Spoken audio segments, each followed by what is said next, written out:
Doctor Jitendra Singh ji, हमारे साथ बालू और अरिक सोलहेम जी, श्रीनिवास जी और Shombi shop ji.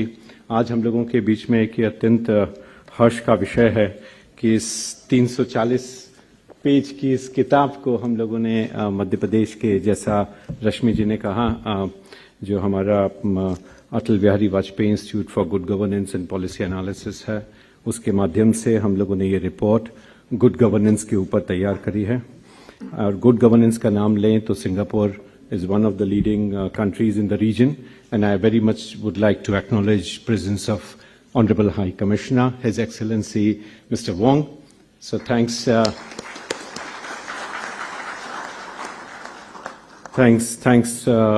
Honorable High Commissioner, for your kind presence. As you know, Madhya Pradesh and Singapore have been partnering together for taking skills forward.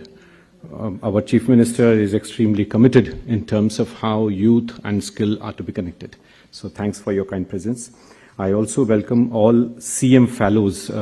As some of you might be aware, AIGGPA has implemented one very ambitious scheme. In Madhya Pradesh, we have 52 districts and young 52 fellows are here. We are extremely grateful to Dr. Shekhar Bono and his team, Mr. Amitabh Kant at Niti Aayog. And Madhya Pradesh is the first state which has established this training program for our researchers. And it is a pleasure for us to welcome all the 52 ambassadors in 52 districts of Madhya Pradesh. These young scholars are CM's ambassador, and he just met all of them, and he said, "You are my eyes and ears in the district." These youngsters are transforming and documenting that transformation. एक बात जो बार बार मुख्यमंत्री जी को यहाँ सुनने को दिल्ली में मिलती है कि मध्य प्रदेश में इतना काम हो रहा है, लेकिन उसका कोई डॉक्यूमेंटेशन नहीं हो रहा, उसकी कोई चर्चा नहीं हो रही। और इस संबंध में हम लोगों को लगा कि जो रिसर्च कम्युनिटी है वो एटलीस्ट उन एविडेंसेस को, उन प्रोग्राम्स को एक साथ रख सकती है जिसके बारे में रिसर्च की आवश्यकता है। आज हमारे बीच में डॉक्टर रमेश चंद जी भी हैं, जिनके साथ अभी हम लोगों ने मध्य प्रदेश में इंडियन इकोनॉमिक एसोसिएशन का एक सत्र करा, जिसमें एविडेंस बेस्ड पॉलिसी मेकिंग के बारे में डिटेल्ड हम लोगों का डिस्कशन हुआ।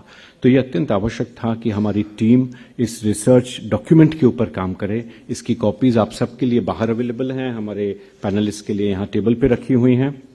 और इस संबंध में जो विशेष प्रयास लगातार केंद्र सरकार की तरफ से हो रहे हैं, जिसको आदरणीय श्रीनिवास जी लीड कर रहे हैं, उसमें हम लोगों ने कोशिश करी कि ऐसे कौन से इंडेक्स हो सकते हैं, ऐसे कौन से पैरामीटर्स हैं, क्योंकि अगर गुड गवर्नेंस को देखें तो हर अंतर्राष्ट्रीय संस्था, हर राष्ट्रीय इनिशिएटिव में इनको अलग अलग ढंग से डिफाइन किया गया है। तो इस रिपोर्ट के अंदर हम लोगों ने इस तरह का प्रयास किया है कि राज्य के अंदर जो हमारे महत्वपूर्ण इनिशिएटिव हैं उसमें हम इनका डॉक्यूमेंटेशन करें, इन डेफिनेशंस को एक साथ रखें, और इस संबंध में राज्य स्तर पर जो हमारे अलग अलग मंत्रालय हैं, और ये हमारा सौभाग्य है कि आज हमारे साथ में मध्य प्रदेश के 2 मंत्री भी हमारे साथ में यहाँ पर बैठे हुए हैं, सिलावट जी का और अल्पू जी का मैं यहाँ पर स्वागत करता हूँ। मुझे इस बात की और भी प्रसन्नता है कि हम लोगों ने आज मध्य प्रदेश कैडर के जो विभिन्न अधिकारी दिल्ली में पदस्थ हैं उन लोगों को भी आज यहाँ आमंत्रित किया है। उनमें से कुछ अब सुपरएनुएट किए हैं, उनको भी आज आमंत्रित किया है। अरुणा जी उसमें से एक प्रमुख जो हम लोगों के साथ लगातार काम कर रही हैं AIGGPA के साथ। तो आज इस अवसर पर हम लोगों का प्रयास ये था कि इस रिपोर्ट में जो मुख्य प्रयास मध्य प्रदेश के लिए किए जा रहे हैं उनका एक डॉक्यूमेंटेशन करें। जैसा कि आप इस रिपोर्ट में देखेंगे, करीब इसमें 14 चैप्टर्स हैं, और उन 14 चैप्टर्स में हम लोगों ने, अगर शुरू के 2 चैप्टर्स छोड़ दिए जाएं जिसमें कि हम लोगों ने गुड गवर्नेंस क्या है, मध्य प्रदेश कैसे कर रहा है, उसमें एक चैप्टर जो हम लोगों ने लिया है वो मध्य प्रदेश ने कोविड के समय पे जन भागीदारी के माध्यम से कैसे फर्स्ट वेव, सेकेंड वेव और थर्ड वेव को हैंडल किया। उसमें अगर आप देखेंगे कि मध्य प्रदेश की जो आर्थिक गति थी वो कम से कम प्रभावित हुई। और अगर आप आंकड़े देखेंगे, और जो कि इस रिपोर्ट में भी हमने लिखे हैं, कई महानगरों का हम लोगों ने इसमें कंपैरिजन किया है, जैसे इंदौर, नागपुर, नासिक और अगर आप देखें दक्षिण में तो हैदराबाद, इन मुख्य शहरों में कोविड को लेकर के क्या चैलेंज हुए और मध्य प्रदेश ने उनसे कैसे निपटा। तो ये जो मध्य प्रदेश की आर्थिक गति थी, इसको लेकर के जन भागीदारी के माध्यम से क्राइसिस मैनेजमेंट कमिटीज बना करके और हर ब्लॉक लेवल पे जो अवेयरनेस लेकर के उनको जोड़ने का एक महत्वपूर्ण काम कोविड के समय हुआ, वो हम लोगों ने इसमें सामने ला करके रखा है। क्या एट्रीब्यूट्स हैं गुड गवर्नेंस के, क्या पैरामीटर्स हैं, उनके एनालिसिस का काम हम लोगों ने रखा। जैसा रश्मि जी ने कहा कि हम लोगों ने 2005-6 से लेकर के अभी 2021-22 तक क्या ऐसे मेजर्स हुए जो गुड गवर्नेंस में आते हैं। What are different measures that may be counted as part of our good governance index? Our institute, AIGGPA, ACPA as we call it, would make all the endeavors possible to compute our own index and be guided by Mr. Srinivas and his team in terms of computing that index at the district level. अभी हम लोगों ने मध्य प्रदेश शासन में, मुख्यमंत्री जी बताएंगे, एक अत्यंत महत्वपूर्ण कदम लिया है जो कि अन्य राज्यों से मध्य प्रदेश को अलग श्रेणी में रखता है, वो है हमारे स्टैटिस्टिक्स को सुधारने का। ये प्रयास अभी कैबिनेट के सामने प्रपोजल जा रहा है। मध्य प्रदेश पहला ऐसा राज्य होगा जिसका अपना स्टैटिस्टिकल कमीशन होगा और इस स्टैटिस्टिकल कमीशन के माध्यम से डिस्ट्रिक्ट लेवल जीडीपी को मेजरमेंट करने का पहली बार हम काम करेंगे।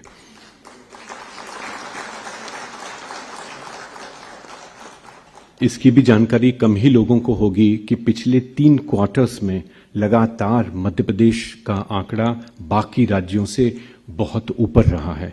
जिन 14 राज्यों ने अपना डेटा मॉस्पी को प्रेजेंट किया है पिछले 3 क्वार्टर्स में, मध्य प्रदेश उसमें सबसे तेजी से बढ़ता हुआ राज्य है। आज हमारी गति 17.9 जो सबसे आगे आंध्र प्रदेश था उसको हमने पीछे छोड़ा, तमिलनाडु को हमने पीछे छोड़ा, उत्तर प्रदेश को पीछे छोड़ा और 19.5 पर हम लोग आकर के अभी रुके हैं। और ये आंकड़ा मध्य प्रदेश को, अगर मैं आपको बताऊं तो वीट, पैडी और पैडी में भी बासमती, इसमें हम लोगों ने पंजाब और हरियाणा दोनों को पीछे छोड़ा है। अब इसी श्रेणी में मध्य प्रदेश 2 नए मेजर इनिशिएटिव कर रहा है जो कि सेमीकंडक्टर और life sciences based industrial development की बात है। इस रिपोर्ट में हम लोगों ने उन तमाम चैप्टर्स में इन विषयों की चर्चा करी है जिनमें हम लोगों ने लगातार ये बात सामने रखने की कोशिश की है कि कैसे एग्रीकल्चर को ट्रांसफॉर्म करने की आवश्यकता है। जैसा रमेश चंद जी गाइड कर रहे हैं, हम लोगों ने प्रयास किया है कि हम लोग उसमें डाइवर्सिफिकेशन लाएं, वैल्यू एडिशन करें और एग्रीकल्चर एक्सपोर्ट्स की तरफ आगे बढ़ें। इसी तरह रूरल डेवलपमेंट में जो प्रधानमंत्री द्वारा इनिशिएटिव्स केंद्र में लिए गए हैं, केंद्र सरकार की तरफ से लिए गए हैं, चाहे वो घर घर जल की बात हो या दूसरी वेलफेयर स्कीम्स हैं, मध्य प्रदेश ने आगे बढ़ करके उन सभी में हिस्सा लिया है। ट्रेड, इंडस्ट्री और फाइनेंस में अब बहुत जल्दी मध्य प्रदेश में एक ट्रेड प्रमोशन काउंसिल बनाए जाने का तय किया गया है और इस ट्रेड प्रमोशन काउंसिल के माध्यम से मध्य प्रदेश एक्सपोर्ट्स के क्षेत्र में जो देश में तेजी से प्रगति हो रही है, जो फ्री ट्रेड एग्रीमेंट्स को लेकर के एक नई सोच सरकार ने सामने पिछले 3 महीनों में रखी है, मध्य प्रदेश उसमें प्रतिभागी हो, उसमें सहभागी हो और उस विकास यात्रा में शामिल हो, इसके प्रति हम लोगों का प्रयास चल रहा है। उसके साथ ही एक महत्वपूर्ण विषय जो मध्य प्रदेश में अभी लगातार सस्टेनेबल डेवलपमेंट गोल्स को लेकर के हो रहा है, उसमें मध्य प्रदेश की रैंकिंग कैसे सुधारी जाए, इसको लेकर के लाइन मिनिस्ट्रीज जो हैं उनकी क्या भूमिका होगी, उसको लेकर मुख्य सचिव महोदय की अध्यक्षता में एक टास्क फोर्स ऑलरेडी बना दिया गया है। ये टास्क फोर्स 7 एरियाज में, जिसमें न्यूट्रिशन भी है, जिसमें हेल्थ भी है, जिसमें एजुकेशन है, जेंडर रिलेटेड हमारी पॉलिसीज हैं, तो गोल 2, गोल 3, गोल 4, गोल 5 और गोल 6 water and sanitation, in goals को हम कवर करने का उसमें प्रयास कर रहे हैं। आइडिया ये भी है कि इसके साथ में मध्य प्रदेश जो कि बायोडाइवर्सिटी रिच स्टेट है, जिसमें कि हम बार बार देखते हैं कि जो ट्राइबल पॉपुलेशन है उसकी एक महत्वपूर्ण भूमिका है, उस ट्राइबल पॉपुलेशन को हम उन मार्केट से कनेक्ट करें और उस मार्केट को एक फेयर प्लेस बनाएं जिसमें कि ट्रेडिशनल नॉलेज का रिस्पेक्ट भी हो सके, उससे आयुष मंत्रालय का विकास भी हो सके। ये एक महत्वपूर्ण भूमिका के रूप में हम लोगों ने सामने रखा है। मध्य प्रदेश कैबिनेट ने पिछले हफ्ते रूरल ट्रांसपोर्ट पॉलिसी अपनी रिलीज की है और इस पॉलिसी के माध्यम से जो मेजर प्रयास अर्बन डेवलपमेंट के हो रहे हैं और अर्बन को रूरल से जोड़ने की बात हो रही है, वो इस पॉलिसी से आगे बढ़ेगी और इसके साथ ही अर्बनाइजेशन के कई महत्वपूर्ण इनिशिएटिव्स को इस रिपोर्ट में कैप्चर किया गया है। इस रिपोर्ट में हम लोगों ने एक विषय साइंस, टेक्नोलॉजी, इनोवेशन और सोसाइटल कनेक्ट को लेकर के भी रखा है और इस विषय में हम लोगों ने कई तरह के प्रयास किए हैं। आखिरी का जो चैप्टर है वो अत्यंत महत्वपूर्ण है और शायद भविष्य की रूपरेखा भी सामने रखता है और वो 15th फाइनेंस कमीशन ने जो कहा कि सारे प्रदेश आगे बढ़कर के थर्ड पार्टी इवैल्यूएशन करें, जो सरकार की नीतियां हैं उनका कितना इम्पैक्ट हो रहा है, कितना इम्पैक्ट नहीं हो रहा है, इसके संबंध में भी वो प्रयास करें। और हमारा विश्वास है कि कुछ कंट्रीज जो हमारे पार्टनर कंट्रीज हो सकते हैं, जैसा मैंने शुरू में कहा, सिंगापुर हमारा महत्वपूर्ण पार्टनर है। With Singapore we are doing the skills and skill development park is a major initiative of the state government. We are also very keen to partner with South Korea and South Korea's initiative in terms of promoting exports from Madhya Pradesh, particularly of soybean based products। Madhya Pradesh आप लोग जानते हैं soybean का एक major producing state है, leading producing state है, लेकिन tofu या उससे related value added products South Korea के साथ मिलकर के हम लोग एक्सपोर्ट कर सकें, इसका प्रयास हम करें। इन सारे विषयों को लेकर के ये 340 पेज की रिपोर्ट आज आपके सम्मुख प्रस्तुत हम लोगों को करते हुए बड़ी प्रसन्नता है। मैं सारे पैनल से निवेदन करूंगा कि वो एक फोटो अपॉर्चुनिटी के लिए इस रिपोर्ट के साथ अगर सामने आएंगे तो हम लोगों को रिकॉर्ड के लिए अच्छा होगा। धन्यवाद।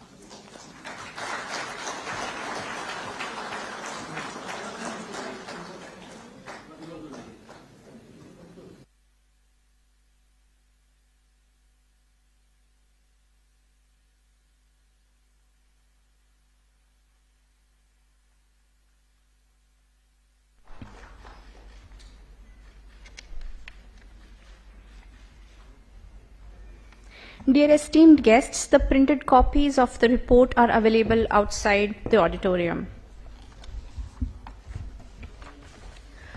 Moving on with the evening, we would like to introduce our first guest. He has authored 8 books and over 10,000 articles in newspapers and journals. He is the recipient of the coveted Jamna Devi Gyan Devi Award for Journalism. His flair for writing and oratory skills are lauded nationwide. He's been re-elected to the 17th Lok Sabha and currently serves as Minister of State of the Ministry of Earth Sciences, Minister of State of Science and Technology, Minister of State in the Prime Minister's Office, Minister of State in the Ministry of Personal Public Grievances and Pensions, Minister of State in the Department of Atomic Energy, and Minister of State in the Department of Space. Please welcome Dr. Jitendra Singh with a huge round of applause. Now we welcome Dr. Singh to say a few words and address the solemn event. आदरणीय प्रधानमंत्री के मार्गदर्शन में होने वाले इस कार्यक्रम में जिस प्रकार से गवर्नेंस को आपने विभाग में जोड़ा है, उसके लिए मैं पहले मुख्यमंत्री जी का धन्यवाद करता हूं। और धन्यवाद इसलिए भी करता हूं कि आपका जो काम हमारे जिम्मे प्रधानमंत्री जी ने सौंपा था, वो आपने हमसे पहले मध्य प्रदेश में कर दिखाया। और जिस प्रकार अभी चतुर्वेदी जी कह रहे थे कि बहुत से क्षेत्रों में बहुत सारे इनिशिएटिव्स में मध्य प्रदेश ने पहल की है एक रोल मॉडल के तौर पर, तो वास्तविकता यह है कि मेरी बगल में बैठे हुए श्रीनिवास जी एक एक करके हर राज्य में इस प्रकार का एक गवर्नेंस इंडेक्स निर्माणित करने की जिम्मेवारी लिए हुए हैं, लेकिन आपने इनका काम सरल कर दिया।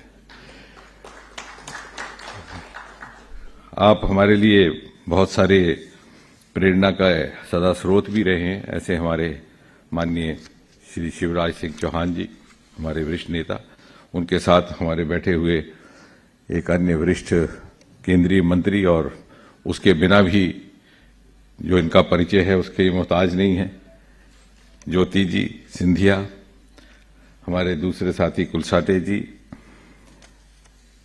बालासुब्रमण्यम जी, जब से ये कैपेसिटी बिल्डिंग कमीशन में आए हैं तो ज्यादा इनका नाम बालू हो गया, क्योंकि उससे लगता है कि जरा हाई टेक है, so it's sounds more professional.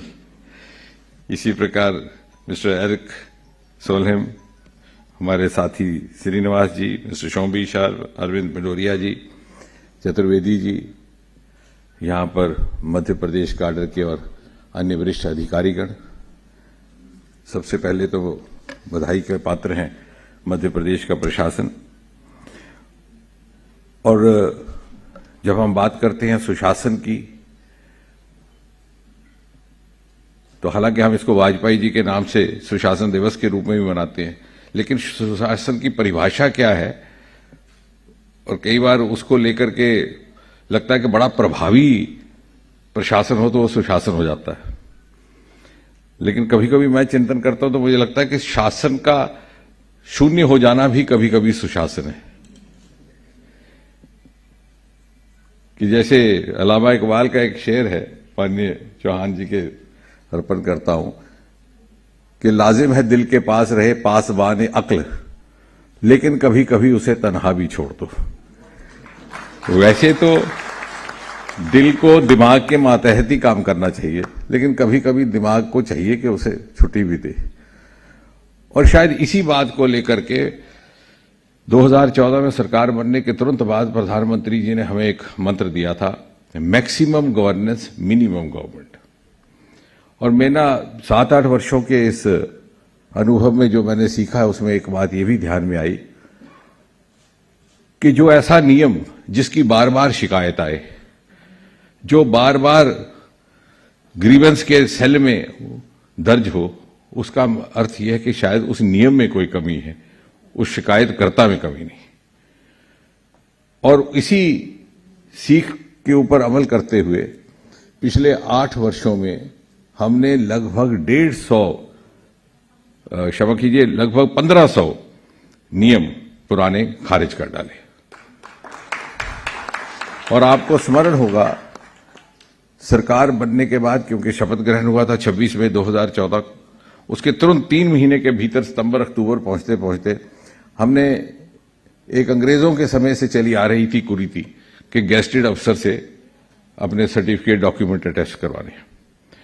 अब जब जिस परिप्रेक्ष्य से हम आते हैं, या मेरे जैसे लोग जो जिस क्षेत्र से आते हैं, वहां जब हम 9वीं 10वीं कक्षा में पहुंचते थे, हमें कहा जाता था गेस्टेड अफसर से हस्ताक्षर कराओ, तो हमें ये नहीं समझ आता था कि वो उपलब्ध कहां होगा, वो कैसा प्राणी होगा, उसके 2 नाक होंगे, 4, कहीं कोई गेस्टेड ऑफिसर देखा ही नहीं था। किलोमीटर दूर तक, कई मीलों तक, कोसों तक कोई तहसीलदार नहीं होता। और 11वीं कक्षा में स्वयं सर्टिफिकेट जब अटेस्ट कराने के लिए मुझे कहा गया, तो मैंने 5 रुपए खर्चने पड़े, क्योंकि एक सज्जन आए, उनका 5 रुपए दीजिए, मैं ये आपका काम कर दूंगा। वो 5 रुपए भी हमारे जेब में नहीं थे, किसी और ने दिए। तो जब हमने ये बात रखी, तो प्रधानमंत्री जी ने सुशासन को लेकर के हर जो हमने क्रांतिकारी निर्णय लिए हैं, उसमें उन्होंने हमें सदा हमारा हौसला बढ़ाया।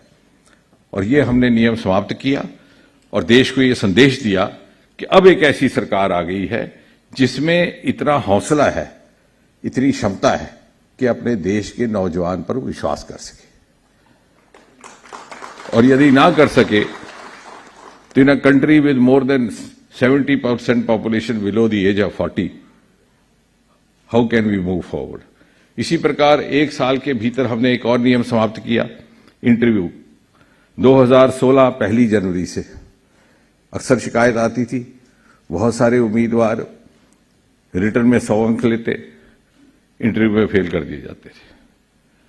जो कलेक्टर के घर में नौकरी करता उसको नौकरी मिल जाती थी। मैंने जब ये साथ किया तो मैंने कहा एक मुझे क्षमा याचना करनी होगी अपने अधिकारियों से, अब उन्हें डोमेस्टिक हेल्प ढूंढने में थोड़ी दिक्कत आएगी, क्योंकि पहले इसी लालच से लोग आया करते।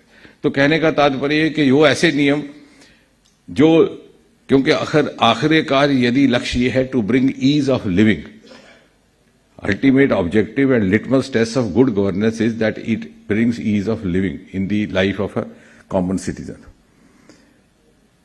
कहने का तात्पर्य है कि इसी मंत्र पर चलते हुए अनेकों ऐसे नियम बनाए गए हमारे यहाँ ग्रीवेंस सेल है जो हमने अब मध्य प्रदेश सरकार के साथ श्रीनिवास जी चतुर्वेदी जी के साथ काम कर रहे हैं, उसको सेंट्रलाइज कर दिया।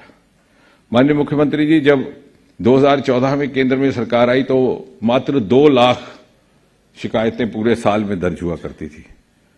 आज उन शिकायतों की संख्या बढ़कर के 25 लाख हो गई। और जब मैंने ये बात कही तो किसी मीडिया वाले ने व्यंग किया, बोले क्या इसका मतलब है कि अब आपकी पार्टी के खिलाफ ज्यादा शिकायतें आती हैं जब आपकी पार्टी सरकार में होती है या मोदी सरकार है? तो मैंने कहा ऐसा नहीं है, क्योंकि we are prompt, we follow a timeline. 95-98% प्रति सप्ताह हमारा डिस्पोजल रेट है। मैं स्वयं शुक्रवार शाम को रैंडम फोन करके पूछा करता था शिकायत करता कि भाई आपको आपकी शिकायत का उत्तर मिला कि नहीं मिला। So we have been prompt, we have been responsive, and that is how we have been succeeded in earning the confidence of the people and they reach out to us. इसी प्रकार एक और हमने जो नया एक इनिशिएटिव प्रारंभ किया है वो है कि आईएएस अधिकारियों को, और हमें उस शुरू में उसमें थोड़ी सी असमंजस था कि हम इसके आगे बढ़ें कि ना बढ़ें। 3 महीने अब वो केंद्र में रहते हैं, उसके बाद वो स्टेट कार्डर में जाते हैं। तो उससे लाभ ये रहता है कि जो यहाँ की प्राथमिकताएं हैं, फ्लैगशिप प्रोग्राम है, वो वहां लेकर के जाते हैं। और राज्यों को जिस तरह से केंद्र के साथ जोड़ने का कार्य प्रधानमंत्री जी सदा जिस पर बल देते हैं, उसमें भी हमें एक सहयोग मिलता है। यही अधिकारीगण, और कोविड काल में इन्होंने जिस प्रकार अपनी परफॉर्मेंस दी उससे ये सिद्ध हो गया। और अभी हाल ही में हमने डिस्ट्रिक्ट गवर्नेंस इंडेक्स तक पहुंचने का कार्य शुरू किया है। कुछ एक प्रदेशों में हो गया है, मध्य प्रदेश में ये कार्य जारी था। उसी बीच ये एक जो आज दस्तावेज निकला है, इसका बहुत लाभ रहेगा। और शीघ्र ही एक हम मुख्यमंत्री जी से समय लेकर के उनकी सुविधा अनुसार एक वहां पर भी कार्यशाला आयोजित करने का ऐसे विचार कर रहे हैं, किसी योजना है। परंतु उसमें मुझे बहुत कुछ कहने की आवश्यकता नहीं, क्योंकि जहां शिवराज जी जैसे मुख्यमंत्री हों तो हमने क्या बिगुल बजाना है इनके आगे, जिन्होंने बीमारू राज्य से मध्य प्रदेश को एक रोल मॉडल राज्य बना दिया। और एग्रीकल्चर सेक्टर में तो जैसे अभी बता रहे थे कि जब हमारी केंद्र में सरकार नहीं थी तब भी राष्ट्रीय कार्यकारिणी में उदाहरण दिया जाता था कि जहां अभी केंद्रीय दर डबल डिजिट में नहीं पहुंचा, सिंगल डिजिट में नहीं, वहां ये 7.7% तक पहुंच गए थे। तो हर तरह से इन्होंने एक रोल मॉडल, चाहे वेस्ट मैनेजमेंट है, चाहे इनका अंकुर अभियान है, जिसकी हम उदाहरण जगह जगह जाकर के देते हैं। लेकिन आने वाले समय में, क्योंकि बहुत समय मुझे नहीं लेना, हमने आदरणीय मुख्यमंत्री जी की बात सुननी है, हमने जो योजनाएं बनाई हैं, एक आध बात आपके समक्ष रखें कि आज जैसे कि बार बार कहा जा रहा है कि आजादी का अमृत महोत्सव, हम आजादी के 75वें वर्ष से गुजर रहे हैं। आज से 25 वर्ष के बाद भारत का चित्र क्या होगा, स्वरूप क्या होगा, उसकी तस्वीर क्या होगी, ये निर्धारित करेंगे आने वाले 25 साल। और इसलिए इन 25 सालों की क्या हमारी रूपरेखा, कार्य योजना रहेगी और क्या कल्पना चित्र होगा, ये बहुत महत्वपूर्ण है। और ये बात कहना बहुत आसान है, और आजकल एक फैशन है, सभी ये बात कहते हैं, लेकिन इसकी कल्पना करनी बहुत मुश्किल है। और वो इसलिए कि we look at 2047 through the prism of 2022। हम जब 2047 की कल्पना करते हैं तो आज के मापदंडों के अनुकूल करते हैं। हम ये भूल जाते हैं कि तब मापदंड ही बदल गए होंगे। आप एक क्षण पीछे चले जाइए, आज से 25 वर्ष पहले 1997 में क्या था, फिर आपको मेरी बात का अनुमान होगा। 1997 में नया क्या था? कोरियर सर्विस, जिसने क्रांति लाई। डाक का रिवाज खत्म हो गया। हम एकेडमीज में भी स्लाइड कोरियर के जरिए भेजते थे। एक नया व्यापार का साधन शुरू हुआ। आज कहां गया? सारी दुकानें बंद हो गई। दूसरा क्या था? STD booth. यही सिफारिशें आती थी मुख्यमंत्री कार्यालय में कि साहब एक एसटीडी का बूथ दिलवा दीजिए, बच्चे पल जाएंगे। लेकिन बच्चों के पलने से पहले ही एसटीडी बूथ बंद हो गए। फिर आया वो कैसेट का, कि फिल्मों के कैसेट वो गुलशन के लेकर के घर जाके बजाते। आज कहां है? आप ये कल्पना नहीं कर सकते कि आज से 25 वर्ष पहले यह था और आज इसकी कहीं भूमिका नहीं रही, इसका कोई स्थान नहीं रहा। इसी प्रकार हमें सबसे पहले, और मैंने बालू जी यहां बैठ करके याद आया कि इनके काम हमने एक्सप्लोर सोचा है, तो माननीय मुख्यमंत्री जी के समक्ष भी वो बात में रखेंगे जब वो मापदंड तैयार। We have to first create indices for 2047। 2047 के क्या मापदंड रहेंगे, इसके लिए पहले हमें उसकी कल्पना के आधार पर बनाना है, और फिर हमें उन अधिकारियों के बीच में रहना है जिनके पास अगले 25 वर्ष एक्टिव सर्विस के हैं, ताकि जब आजाद हिंदुस्तान अपनी 100वीं सालगिरह मनाए तो they will be the architects of century India. इस समय वर्तमान में ये जो हमारा विभाग है एडमिनिस्ट्रेटिव रिफॉर्म्स का, प्रशासन सुधार विभाग, वो इस कार्य को प्राथमिकता से लेकर के आगे बढ़ रहा है, और इसी में हम प्रेरणा प्राप्त करने का प्रयास करेंगे। और मार्गदर्शन माननीय मुख्यमंत्री जी का भी एक बार पुनः बहुत बहुत बधाई। और मुझे विश्वास है कि ये जो रिपोर्ट अभी चतुर्वेदी जी ने आपके समक्ष सुनाई भी, उसका कुछ व्याख्या भी की, इसको लेकर के हम भी अध्ययन करेंगे और इसकी रेप्लिकेशन हम दूसरे प्रदेशों में भी करेंगे। हमने कपलिंग ऑफ स्टेट्स शुरू किया है, 2 राज्य 3 राज्य जिनकी सामान्यताएं हैं, तो एक राज्य की कौन सी ऐसी प्रैक्टिस है जो दूसरे राज्य में हो सकती है। जैसे यहां कहीं पानी सफाई की है, पानी के तट की सफाई की है, तो जम्मू कश्मीर की डल लेक, मणिपुर की एक झील और तमिलनाडु का समुद्र, उनकी बेस्ट प्रैक्टिसेस वहां रेप्लिकेट होती हैं। तो मुझे विश्वास है कि हमारे लिए एक बहुत महत्वपूर्ण रेफरेंस बुक का भी ये काम करेगा। आज का ये जो विमोचन हुआ है, आपने हमें यहाँ पर आमंत्रित करके कुछ एक नई बातें सीखने का मौका दिया। आपका बहुत बहुत धन्यवाद आदरणीय मुख्यमंत्री जी। हम सदा आपके प्रेरणा के लिए आपके we look up to you, और आज फिर से we will be going back wiser than before. बहुत बहुत धन्यवाद। Thank you so much, sir, for your enriching words of wisdom. As we move on to our next esteemed guest of the evening, we are humbled to introduce Dr. R Balasubramaniam to our audience tonight.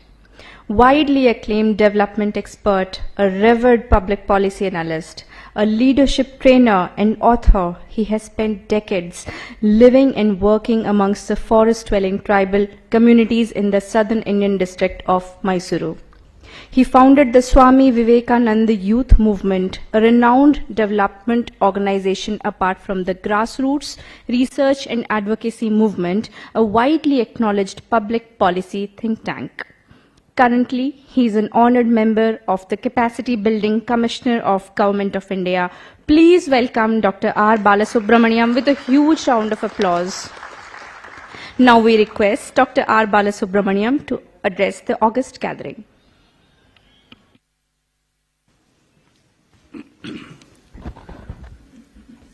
Namaste and good evening, Honorable Chief Minister of Madhya Pradesh, Shri Shivraj Singh Chauhan ji, Union Minister Shri Jyotiraditya Scindia ji, Dr. Jitendra Singh ji and Dr. Kulasthe ji, friends from the United Nations, Eric and Sharp,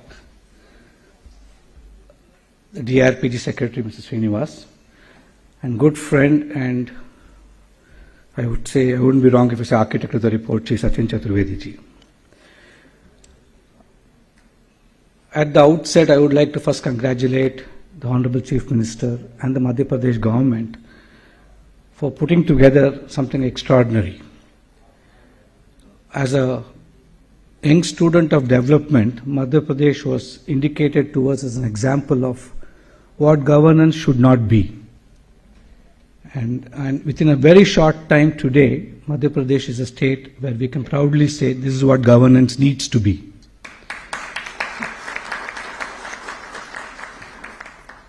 We're all, the Honorable Prime Minister keeps talking about getting a Team India together to build this new India. And when you deconstruct this new India, the first thing that the Prime Minister talks about, among several other things, is a $5 trillion economy. And for many people around the world, when they would ask me, what is so special about building a $5 trillion economy? I think what is special about India's $5 trillion economy is India's economy, if it can be described, can be said to be a soulful economy. an economy which is compassionate, which is all inclusive, and where Antyodaya is not a slogan, but a way of thinking in everything that we do in government. And I think, having been on the other side of the fence, on the civil society side, having lived with the poorest of the poor, the tribals, and looking at the kind of experiments that Madhya Pradesh is doing for tribal development, I think there are several lessons to learn how the last man on the street can actually be counted. So amongst the several things that this economy that we talk about is also something which the PM keeps talking about, is citizen-centric delivery of goods and services. Every time we go to him with a presentation of what we are doing, the first question he asks is, what is the impact on the man on the street? He says, all the other things are irrelevant to me. Can you tell me how does it change the life of the man on the street? Honorable Minister referred to ease of living. And it's something which at everything that we do, we talk about. And I was looking at the proposed training policy of the Madhya Pradesh government, which is getting crafted, and I'm sure it will come to cabinet soon. And having gone through it, I can say that, like Honorable Minister said, possibly Madhya Pradesh is also going faster than the Capacity Building Commission. Because putting together a training policy for India is our responsibility. And as we are crafting it, we realize that Madhya Pradesh is also shown one-upmanship, and it's nearly ready to go to cabinet. And everything that we at the Commission are mandated by the Honorable Prime Minister about looking at roles and not rules of officials, looking at ensuring that lifelong learning happens, looking at capacity building being integral to every ministry, every department. And all these things are already embedded. And more importantly, I think what is futuristic about the MP's policy is it is no longer going to be business as usual as far as postings, promotions, and growth of officials are going to be concerned. It is going to be linked completely to the kind of skill sets they acquire, to the mindset that they show to development, and to ensuring that they are partners in progress and not just providers of welfare. I think that's a big, big difference in the way our nation is progressing. The PM keeps talking of Jan Bhagidari, and truly India as a country, we have evolved a lot from the 47 when everything had to be provided, to the 90s when things were getting provisioned, and today when the nation is building such wonderful partnerships with all citizens. And I'm sure Madhya Pradesh will also be a model for all of us as they craft this policy which embeds these concepts and includes the evolution of emerging technologies. So once again, I congratulate the Madhya Pradesh government and the Honorable Chief Minister, and I'm sure in the coming days you will also make sure that capacity building is as integral to good governance and is as integral to human development. Kshamata vikas ke bina shayad pragati ka bhi apurn hoga. And I'm sure that the completeness of development can only happen when, like our MOS keeps telling us, when you make us irrelevant. So his mandate to the Capacity Building Commission is by 2047, we should have no government. And it should only be not citizen-centric government, but it should only be a citizen-only in the government. And hopefully we'll reach that point of time. Thank you all. Thank you once again. Thank you so much, sir, for your most enlightening words.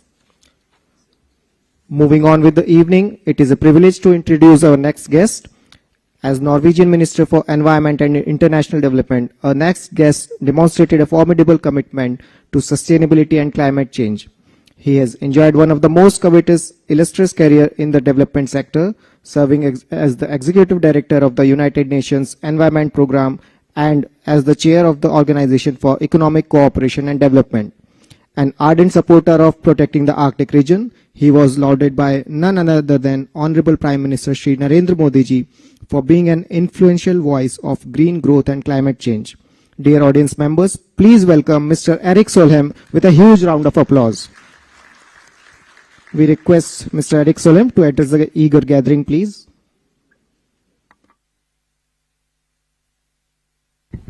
Namaste, namaskar. Good evening, Madhya Pradesh. And please, Chief Minister, take a lot of pride in this report.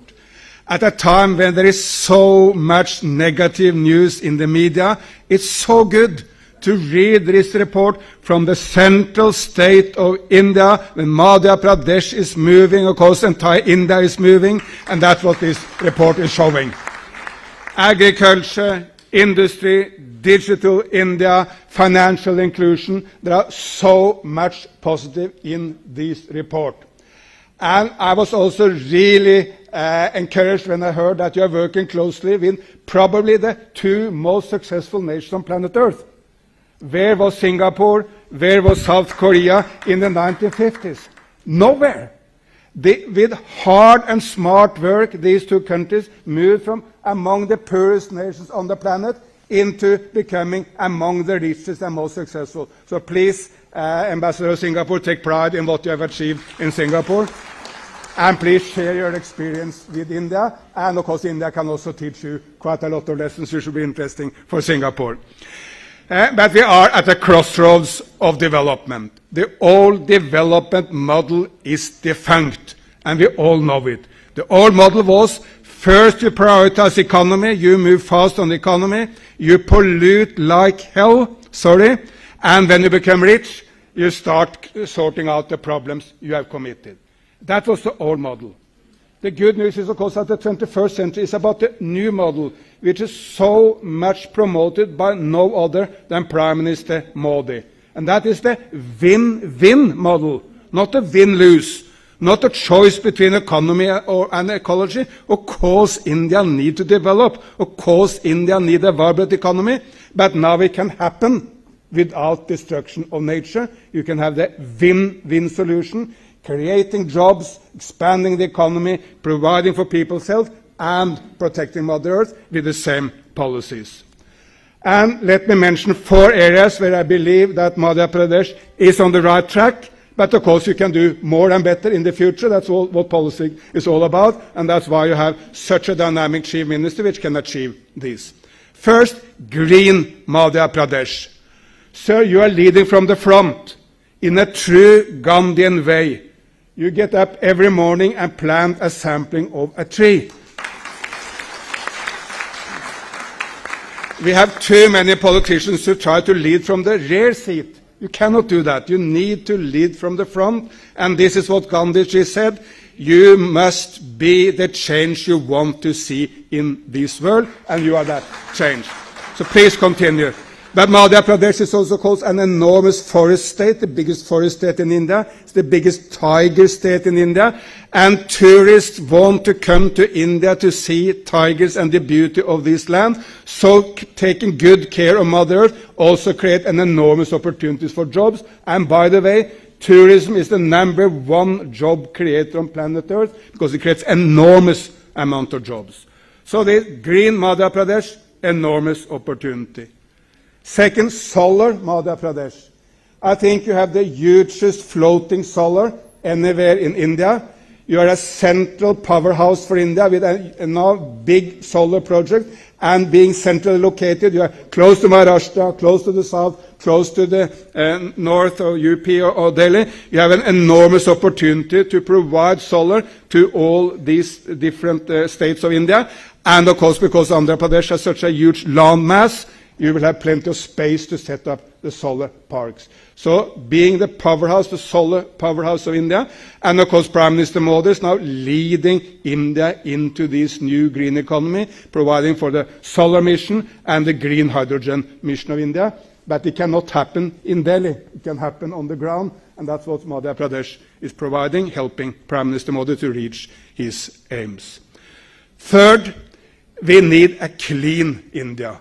Again, a big ambition from Prime Minister Modi. I had the great honor to work with him to set up the aims of sorting out single-use plastic. But you have also here really been in the lead. Indore has been repeatedly declared the cleanest city in India. And of course, thus inspiring the rest of India to Swachh Bharat, a cleaner India.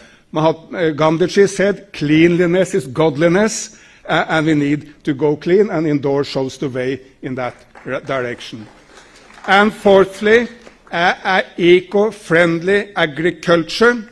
The state of Andhra Pradesh, I'm going there tomorrow, has now turned 1 million farmers, that's 6 million farmers with the families, into green agriculture. And you are also a lead state of eco-friendly agriculture, and that's, of course, a huge contribution to India. So when we add up all this, a green Madhya Pradesh, a solar Madhya Pradesh, a clean Madhya Pradesh, and an eco-agriculture of Madhya Pradesh, it's an enormous opportunity for this great state. Thank you so much.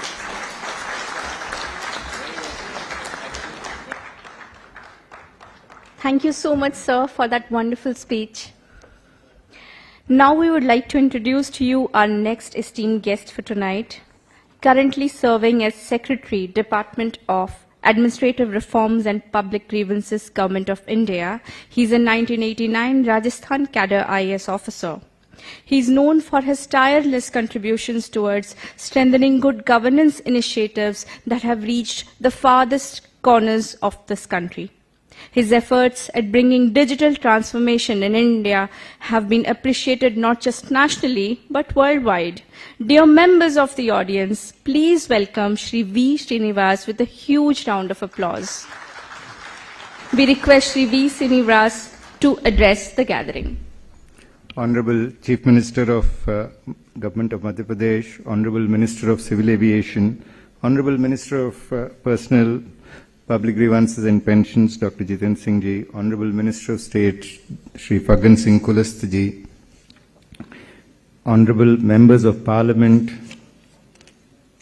Honorable Ministers of the Government of Madhya Pradesh, Dr. Baluji, Professor Sachin Chaturvedi Ji, Mr. Eric Solheim, Mr. Shombi Sharp, Secretaries and Additional Secretaries of Government of India, former Secretaries and distinguished colleagues from the Government of Madhya Pradesh, Ambassador of Singapore to India.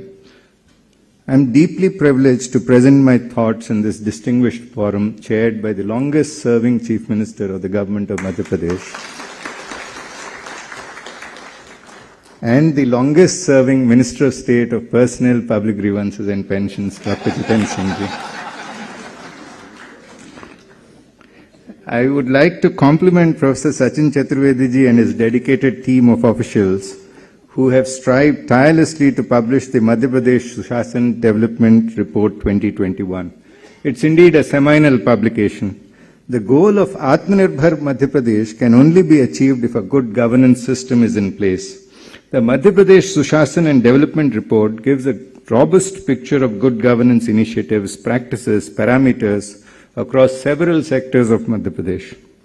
In fact, the report presents comprehensive anecdotal evidence to spur the capacities of policymakers, program implementers, stakeholders and researchers to ensure that good governance practices are in place right up to the village level. Prashasan Gaon ki aur in its truest spirit.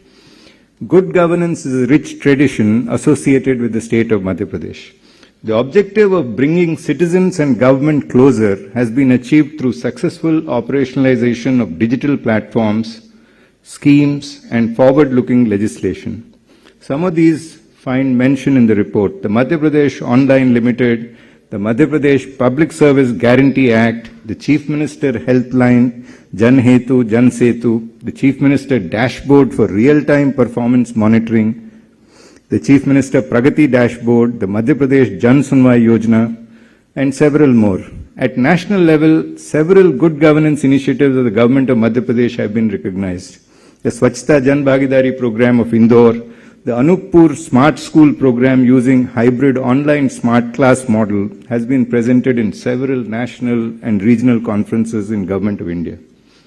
The Good Governance Index, the National E-Services Delivery Assessment, published by the DRPG, find prominent mention in the report.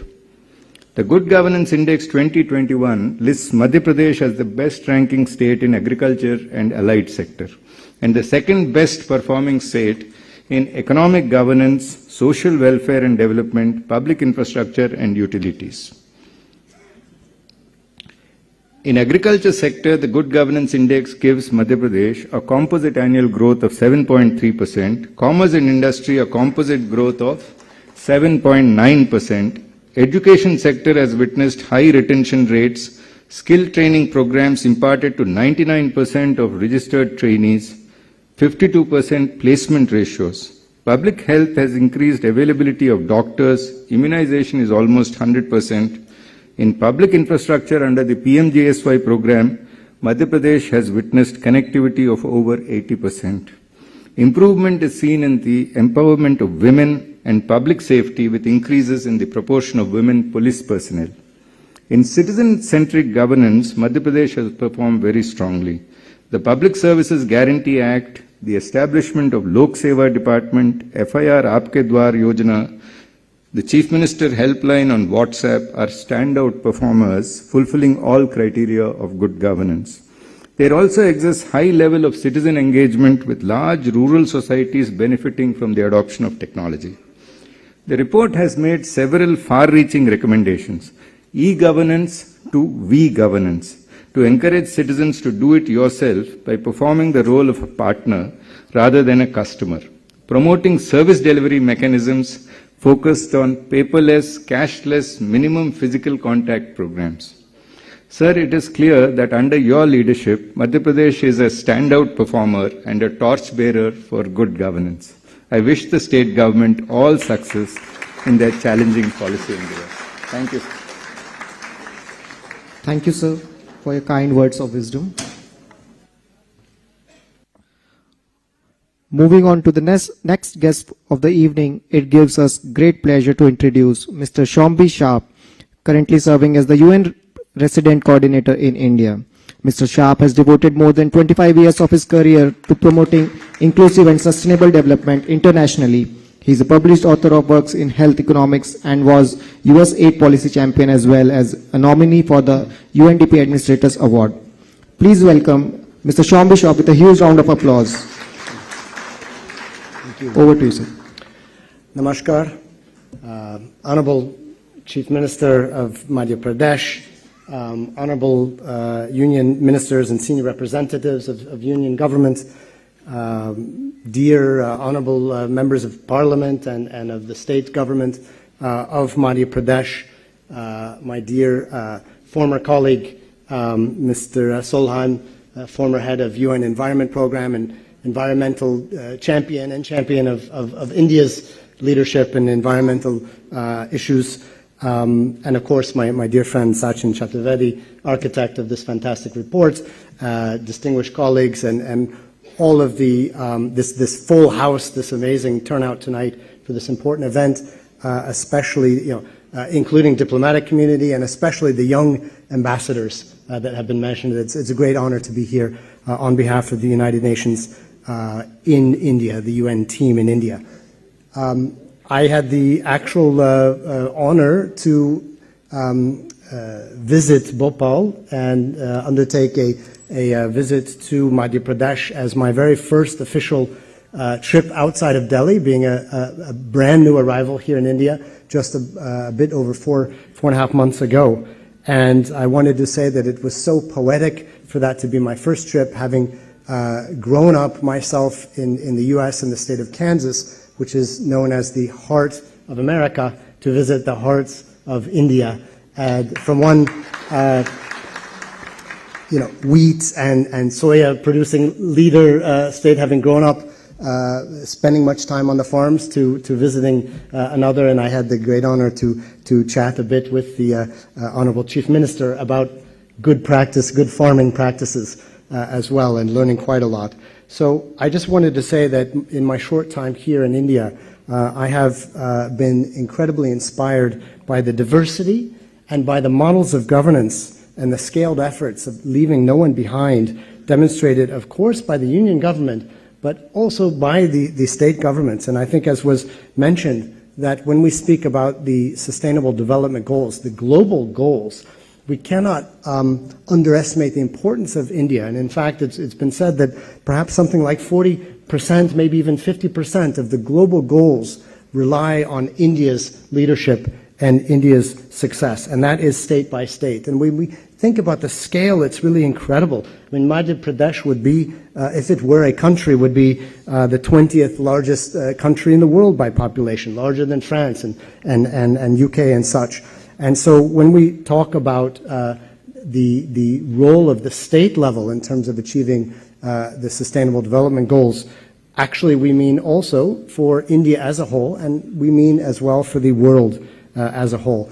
There's so many great examples being highlighted in this report, and that Madhya Pradesh has made now a real brand and a real identity in terms of governance. For example, the online e-governance portal, the Public Service Guarantee Act, with real-time performance monitoring via the Chief Minister's dashboard that I learned about. Truly 21st century solutions that accelerate transparency, efficiency, and inclusion, service delivery for citizens, citizen-centric service delivery. I was very pleased to see in my visit that we have robust partnership between the United Nations system on the ground. We have 5 agencies present in Madhya Pradesh: UNICEF, UNDP, WHO, UNFPA, UN Women, and another 7 agencies working in different capacities with the government of Madhya Pradesh. Everywhere I went, I saw fantastic examples of the state-level leadership and district-level leadership, and very pleased that our team is able to partner with the state government and district level. I had the opportunity to visit, for example, a routine immunization center that we work with, seeing firsthand how the government of Madhya Pradesh ensured life-saving vaccinations continued even throughout the COVID-19 pandemic, ensuring that everyone is reached at the community level. Not surprising to hear that Madhya Pradesh is one of the top performing Indian states in delivering COVID-19 vaccinations, in a country which itself is a global leader, the world's largest vaccine drive, over 1.8 billion doses and counting. Truly tremendous.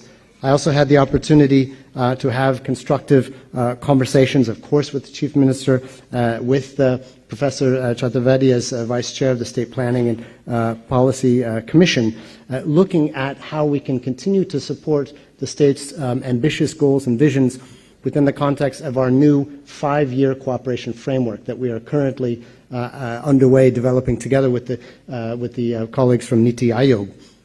In our common agenda, the UN Secretary General cites 2 key ways by which improved governance can enable development progress for the SDGs with great relevance to India. And these are not the only 2, but 2 I see very much resonating through this report. The first is putting the focus on the future.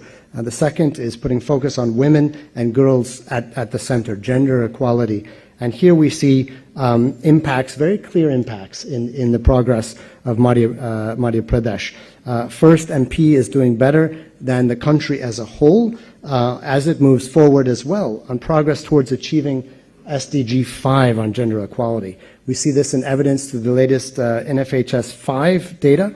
The child sex ratio in Madhya Pradesh has improved considerably, meaning there are fewer missing women, and the welfare of the girl child is more valued than it was in the past, and this is moving absolutely in the right direction. We also see a reduction in the number of child marriages, the rate of child marriages declining by 13% nationally, but in Madhya Pradesh even twice that amount. So very, very encouraging signs. Also in the areas of improvements in nutritional outcomes. And we see this strong convergence and linkage between advances in governance systems, in food security and in feeding programs, and outcomes in nutrition. So just to conclude, I wanted to say that what is so encouraging that we see that with investment in governance systems, that outcomes, improving outcomes, social outcomes can and are being achieved. And I'm confident that this focus on the strong, transparent, accountable institutions enabled by cutting-edge governance technology, such as that which Madhya Pradesh is pioneering and putting into practice, can be adopted by other states and can be translated, used to translate this amazing demographic potential, this demographic dividend that India has over the coming 25 years as we move from Azadi Ka Amrit Mahotsav to the 2047, as was mentioned, that can be achieved, and that India can and will become the vibrant upper middle income country that it aspires to, providing prosperity for all in India. So with that, let me just say, मुझे आप सबसे मिलकर बहुत अच्छा लगा. धन्यवाद.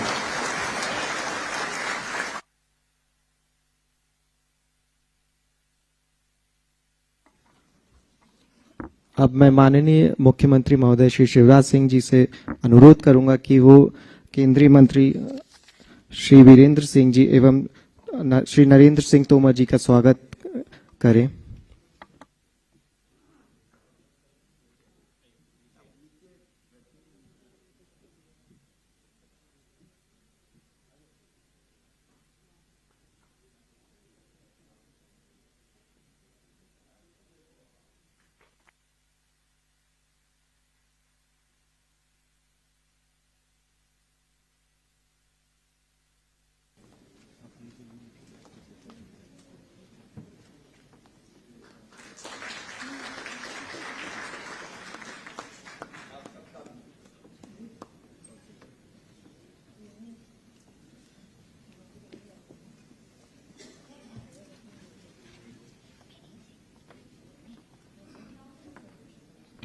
Now the most prestigious moment of the evening has arrived.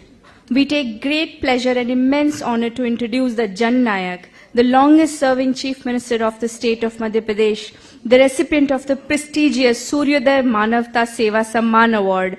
The list of his accolades could go on, but we stop here to invite our Honorable Chief Minister, Shri Shivraj Singh Chauhan ji, to enlighten the crowd with his pearls of wisdom. अब हम अत्यंत सम्मान एवं उत्साह से मध्य प्रदेश के माननीय मुख्यमंत्री महोदय श्री शिवराज सिंह जी को उनके उद्बोधन हेतु आमंत्रित करते हैं.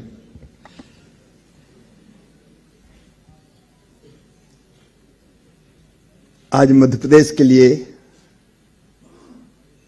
इस महत्वपूर्ण कार्यक्रम में उपस्थित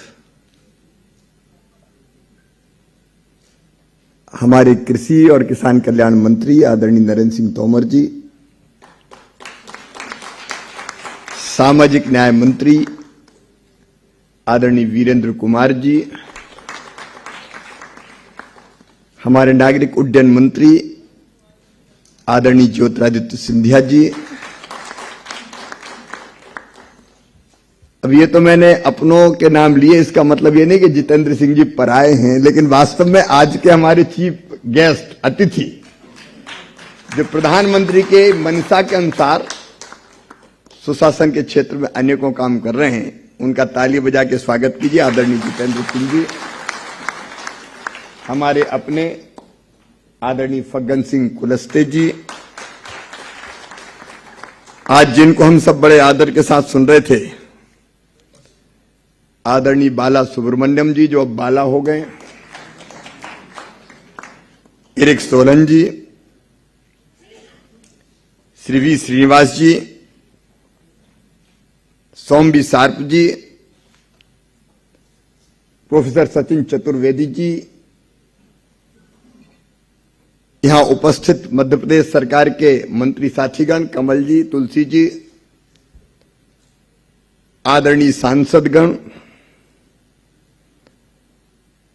मैं उनका यहां हृदय से स्वागत करता हूं.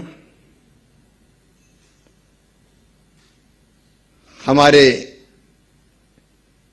मध्य प्रदेश कैडर के भी सभी वरिष्ठ अधिकारी आज यहां आए, उन्हें देख के अच्छा लग रहा है.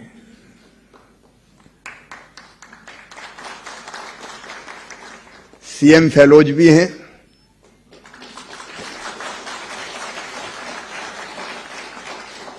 और उपस्थित सभी प्रबुद्धगण, सबसे पहले मैं सुशासन एवं विकास रिपोर्ट लॉन्चिंग के अवसर पर उपस्थित आप सब मित्रों का हृदय से स्वागत करता हूं. भारत की परंपरा रही है अतिथि देवो भव की परंपरा, और मेहमान जो हमारा होता है वो जान से प्यारा होता है. और हम तो सारी दुनिया को मेहमान मानते हैं. भारत की आज की नहीं, हजारों साल पुरानी परंपरा है वसुदैव कुटुंबकम. जब हम कल्याण की बात करते हैं तो केवल अपने कल्याण की बात नहीं करते हैं,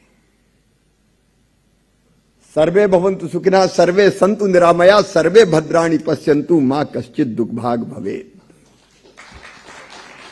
सब सुखी हो, सब निरोग हो, सबका मंगल हो, सबका कल्याण हो। लेकिन अभी संचालक बेटी बता रही थी कि इतने समय से मुख्यमंत्री, कोई कितने समय से मुख्यमंत्री रहा इससे ज्यादा महत्वपूर्ण है मुख्यमंत्री कैसे रहा, काम क्या किया, इंपॉर्टेंट वो है। और मुझे आज कहते हुए संतोष है कि पिछले वर्षों में मध्य प्रदेश की जो उपलब्धियां हैं, हमने काम किया है, प्रधानमंत्री जी की गाइडेंस में हम काम कर रहे हैं। और सचमुच में मैं इसलिए नहीं कह रहा कि वो प्रधानमंत्री हैं इसलिए कह रहा हूं, उनके अंदर से एक शक्ति है जो भारत के लिए उनसे काम करवा रही है, भारत के लिए वरदान है वो। उनके गाइडेंस में हम काम कर रहे हैं।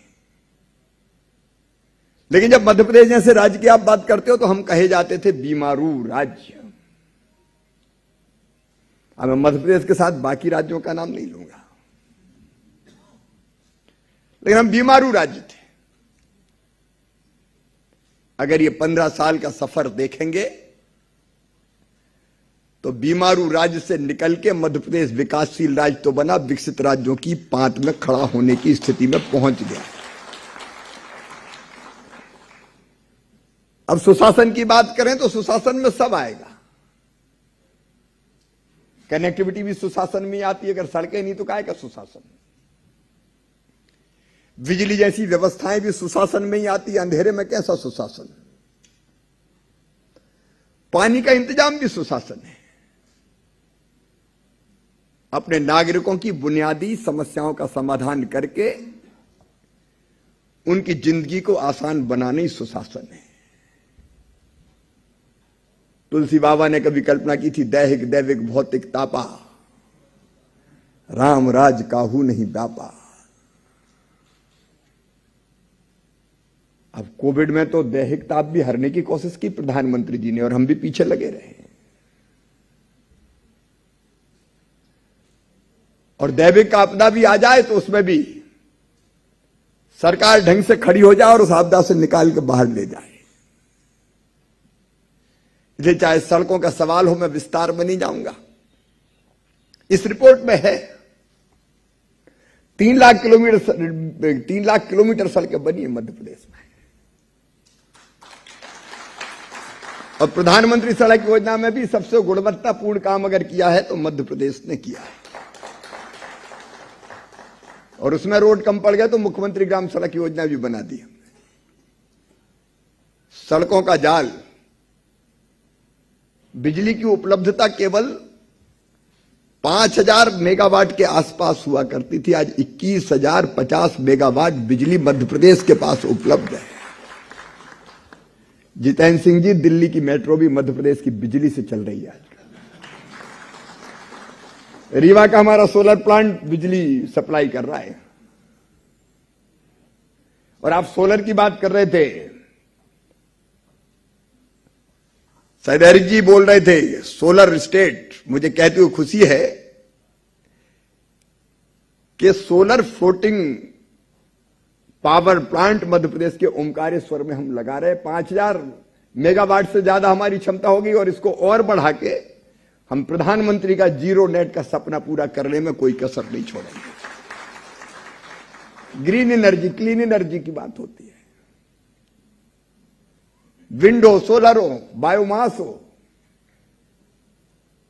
सब तरफ हम काम करने का प्रयास कर रहे हैं। और मध्य प्रदेश में जब कृषि की बात होती है, पहले भी जो सरकार रही 2014 के, वो भी मजबूरन हमें कृषि कर्मण अवार्ड देती थी नरेंद्र सिंह। और आज भी मध्य प्रदेश का सफर जारी है। गेहूं के प्रोक्योरमेंट में हमने पंजाब और हरियाणा को पीछे छोड़ दिया। और मध्य प्रदेश का गेहूं भी गोल्डन ग्रेन, आजकल हम ये नहीं कह रहे कि यूक्रेन और रशिया में लड़ाई होनी चाहिए, लेकिन जो परिस्थितियां हैं उसमें गेहूं एक्सपोर्ट करके मध्य प्रदेश का गेहूं पूरी दुनिया में स्थान बना ले, इसकी हम कोशिश कर रहे हैं। ये जितने भी आशीर्वाद से लेके जितने आटे ना सोने जैसे दाने, वो सब दाने मध्य प्रदेश के ही हैं। एमपी वीट, कई बार दूसरे राज्यों से भी एमपी वीट के नाम से ही बेचते हैं। और एक और राज की बात आपको बताऊं कि जितना बासमती राइस कनाडा और अमेरिका जाता है, कई बार सील दूसरे राज्य लगाते हैं, लेकिन सप्लाई मध्य प्रदेश से होता है। हम जीआई टैग के लिए लड़ रहे हैं। कृषि मंत्री जी यहां बैठे हैं। दलहन और तिलहन के उत्पादन में मध्य प्रदेश नंबर 1 है आज हिंदुस्तान। सोयाबीन तो 60% हम पैदा करते हैं हिंदुस्तान का, अपने देश के लिए करते हैं। लेकिन अगर ये बम्पर उत्पादन हुआ है तो उसके पीछे 7.5 लाख हेक्टेयर जमीन में सिंचाई होती थी, आज बढ़ा के हमने पहुंचा दी है 43 लाख हेक्टेयर। कोई कल्पना कर सकता है, कई गुना ज्यादा बढ़ाई। और प्रधानमंत्री जी को हृदय से धन्यवाद देता हूं। तो कैन बेतवा प्रोजेक्ट भी मंजूर हो गया है 44,600 करोड़ का, 20 लाख एकड़ में फिर सिंचाई होगी।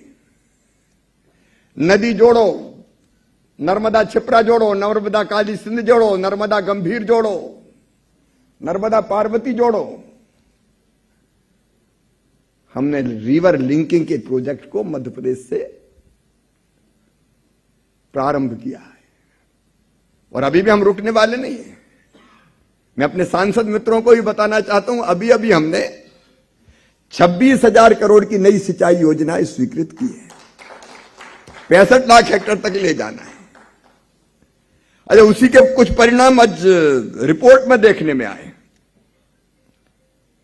मध्य प्रदेश आज देश में सबसे तेजी से बढ़ने वाली अर्थव्यवस्था है। मैं 21-22 की ही कह रहा हूं। करंट प्राइजेज पर मध्य प्रदेश की विकास दर है 19.7%, देश में सबसे अधिक। देश की अर्थव्यवस्था में पहले राज्य का योगदान था 3.6%, आज मध्य प्रदेश का योगदान बढ़ के हो गया 4.6%। जो जीएसडीपी थी हमारी, विगत 3 वर्षों में अगर आप देखें तो 8,26,000 करोड़ से बढ़ के 11,51,000 करोड़ हो गई है। 39% इसमें ग्रोथ हुई है। अगर 10 साल में देखें तो मध्य प्रदेश के सकल घरेलू उत्पाद में 200% वृद्धि हुई है, जो अपने आप में एक बड़ी उपलब्धि है। राज्य की per capita income current prizes पर, जो कभी 2003 तक 13,000 रुपया हुआ करती थी, आज 1,24,000 रुपया हो गई है। पूंजीगत व्यय कैपिटल एक्सपेंडिचर लगातार हम बढ़ा रहे हैं। कोविड में भी हम रुके नहीं। कोविड के प्रबंधन की अभी बात हो रही थी, मुझे कहते हुए गर्व है कि कोविड के प्रबंधन का एक हमने नया मॉडल बनाया। क्राइसिस मैनेजमेंट कमेटीज बना के पंचायत में, वार्ड में, शहर के, ब्लॉक में, डिस्ट्रिक्ट में और राज्य में अकेले हम नहीं लड़े, पूरी मध्य प्रदेश की जनता कोविड के खिलाफ लड़ी और सफलतापूर्वक इस संकट से मध्य प्रदेश को हम निकाल के ले गए। उसमें भी मैं बात कर रहा था कैपिटल एक्सपेंडिचर की। अब हमारे पास पैसे की कमी नहीं है, पैसा कैसे ठीक से खर्च हो जाए, एजेंसीज हमको अच्छी चाहिए। अभी भी हमने 48,000 करोड़ रुपया इंफ्रा के लिए रखा है इस साल। प्रधानमंत्री जी के संकल्प है कई प्रधानमंत्री आवास योजना के लिए 10,000 करोड़ का इसी साल के लिए बजट में प्रावधान किया है। जल जीवन मिशन, घर घर में पानी, नल जल योजनाओं के माध्यम से उसमें भी हम लगभग 12,000 करोड़ रुपया खर्चा करने वाले हैं। एक नहीं, मैं बहुत विस्तार में नहीं जाऊंगा। और अभी निर्यात की बात मैं अगर करूं, एक्सपोर्ट की, एक्सपोर्ट प्रमोशन काउंसिल भी हमने बनाई है। लेकिन सचिन जी, ये खुशखबरी है कि इस साल हम 40,000 करोड़ रुपए का एक्सपोर्ट कर चुके हैं। मध्य प्रदेश कर चुका है। ये मध्य प्रदेश के लिए बड़ी बात है। हमारे फार्मर सेक्टर ने कमाल किया और हमारी कृषि भी अब कमाल करेगी उस दिशा में। लगातार क्या रेलवे के रैक मिलने में कठिनाई हो रही, क्योंकि वो कोयला भी ढोना है, खाद भी लाना है। वो सब माननीय प्रधानमंत्री जी का निर्देश भी है, मार्गदर्शन भी है। लगातार हम लोग कोशिश कर रहे हैं। भारत का एक्सपोर्ट आश्चर्यजनक रूप से बढ़ा है। ये गर्व होता है कहते हुए हम लोगों को। लेकिन मध्य प्रदेश उसमें लगातार और एक्सपोर्ट कैसे बढ़े उसका प्रयास कर रहा है। एक नहीं, ऐसी अनेक उपलब्धियां हैं। उनमें से रिपोर्ट में शामिल है ये। अब सुशासन की बात होती, मध्य प्रदेश क्या है, अगर मैं सबसे बड़े मॉडल की बात करूं तो जितने बड़े फैसले हमने किए, अकेले मैंने, मेरे मंत्रियों ने या सरकारी अफसरों ने बैठ के नहीं किए। मध्य प्रदेश में हमने पंचायतें की। पंचायत का मतलब महिला पंचायत, तो हमने बहनों को बुलाया उसमें, और वो भी हमने मंत्री हो, सांसद हो, विधायक हो, आईएएस अफसर हो, वहां से लगा के एसएचजी की बहन और घरों में कामकाज करने वाली बहन, सबको मिला के बुलाया और उनके साथ हमने महिला सशक्तिकरण की योजनाएं बनाई। उन्हीं में से निकली लाडली लक्ष्मी योजना, जिसको बाद में अलग अलग राज्यों ने अपने अपने हिसाब से नाम रख के बनाया। आज मध्य प्रदेश में 43 लाख लाडली लक्ष्मी बेटियां हैं।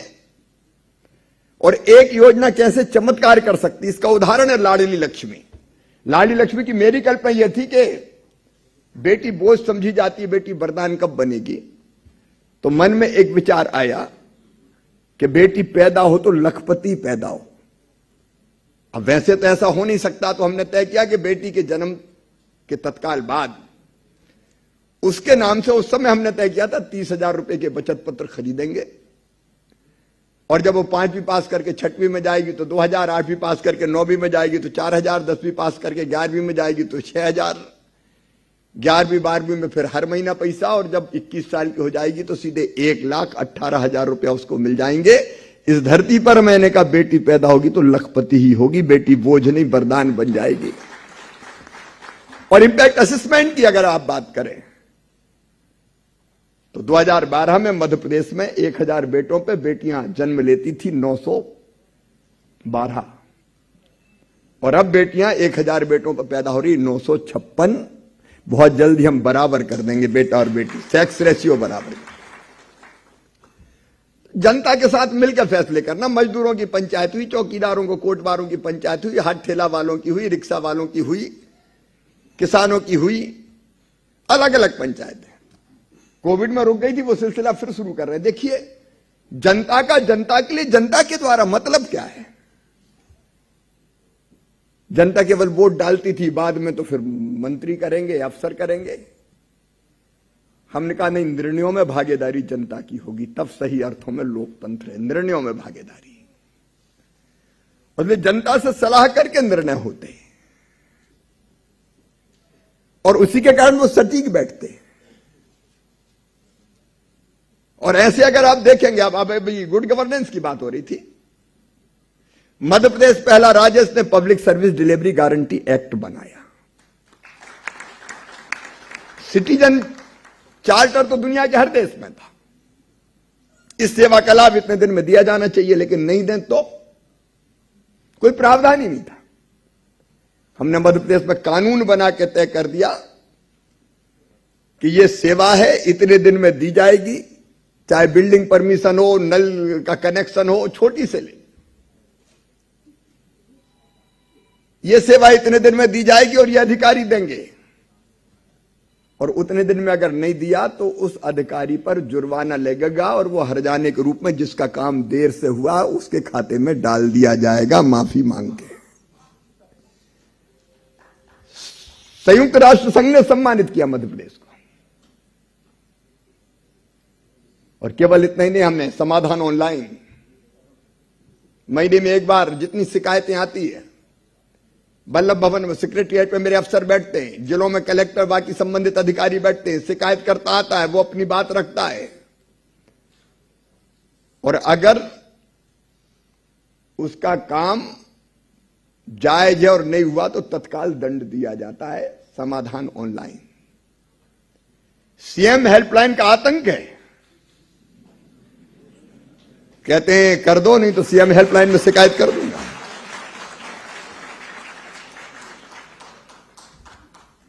लगातार फोन पर समस्याओं का समाधान, वन डे गवर्नेंस, जो काम सवेरे हो सकते हैं आवेदन दे के उसमें महीनों क्यों लगे, सवेरे आवेदन दो, शाम को काम हो जाए। एक नहीं अनेकों नए इनिशिएटिव मध्य प्रदेश ने लिए, रूरल डेवलपमेंट हो, अर्बन डेवलपमेंट हो, अब इंदौर की बात अभी आपने सुनी, क्लीनेस्ट सिटी ऑफ इंडिया, और केवल इंदौर नहीं, पूरा मध्य प्रदेश ही क्लीनेस्ट बनाने के चक्कर में लगे हुए हैं हम लोग। अलग अलग गांव में, शहर में, मध्य प्रदेश में आजकल गौरव दिवस मन रहे हैं। आज मैं माखन नगर, जो हमारे एक भारतीय आत्मा कहे जाते हैं, माखनलाल चतुर्वेदी, मुझे तोड़ लेना बनवाली, उस पथ पर तू देना फेंक, मातृभूमि पर शीश चढ़ाने जिस पथ जाए वीर अनेक।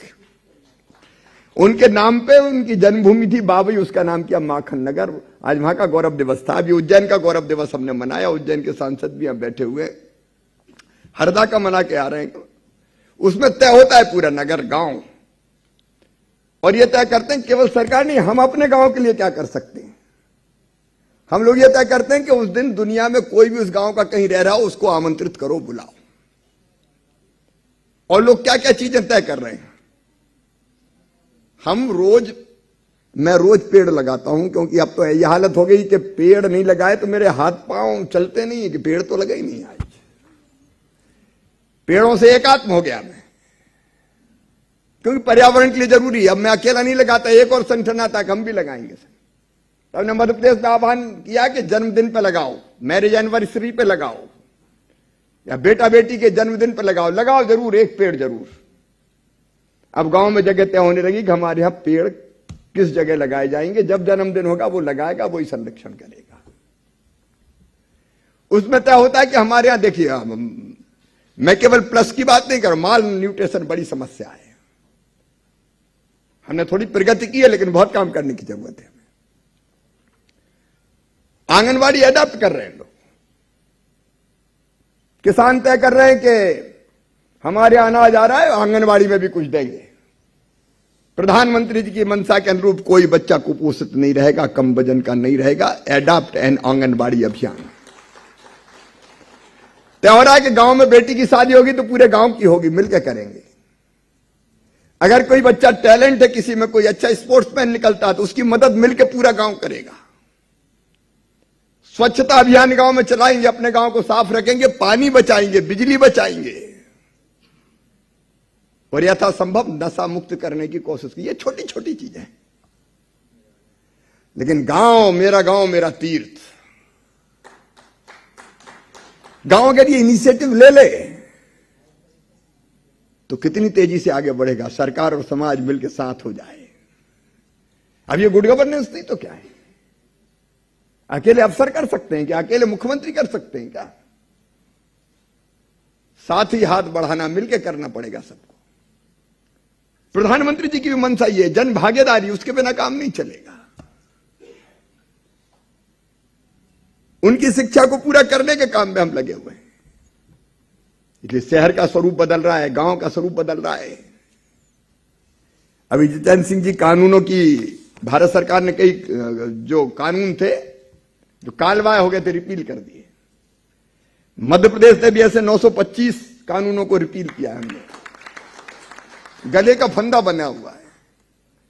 अब बताइए कोई प्रमाण पत्र चाहिए तो गजेस्टेड अफसर की जरूरत क्या? हमने कहा स्व प्रमाणित करो जी, जनता पे भरोसा करो, तुम लिख के दे दो, तुम्हारे हस्ताक्षर से मान लेंगे। हां कोई ने शिकायत की और गड़बड़ निकली तो फिर कार्रवाई भी हो जाएगी, लेकिन जनता पे भरोसा करो। उस दिशा में हम लोग काम कर रहे हैं।